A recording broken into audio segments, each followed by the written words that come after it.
Homeless for the Holidays is a pretty okay film. This was released in 2009. It's directed and written by George A. Johnson, and we have a cast including Matt Moore, Crystal Dewitt Hinkle, Cole Brandenburger, Gabriel Phillips, and various others. And this is about a character called Jack who is very successful. Things seem to be going quite well. And then he loses his job. And he has to take a job at a burger joint, and clearly this is not the life that he wants. And on top of that, understandably, he's not really making enough money to cover the bills. He's not able to have the same expenses that he did when he had his successful career, and he and his family risk losing everything by Christmas.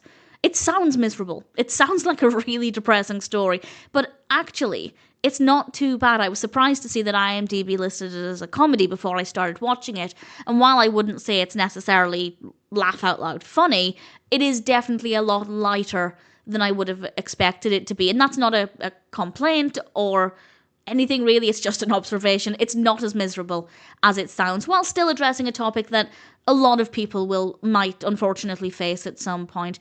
The performances are not bad. The characters are well enough written. I think Jack is a fairly interesting protagonist. I wouldn't say I loved the character, but there's nothing wrong with him. I wanted the best for him. I wasn't really concerned about what the final outcome would be, but certainly I felt no ill wishes towards the character.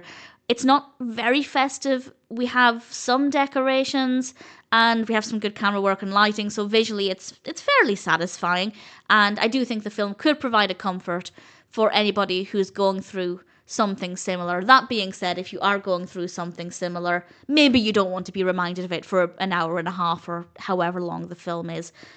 In fact, I will confirm it's an hour and 45 minutes. It's a little longer than I remembered, which I think is a good thing.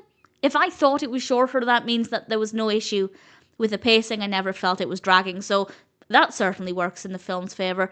All things considered, I'd say Homeless for the Holidays is an okay film. The story works, the characters are fine, the performances are good, not the most festive, but visually it's still not too bad, and if it sounds like a film for you, then I guess I'm happy to recommend it.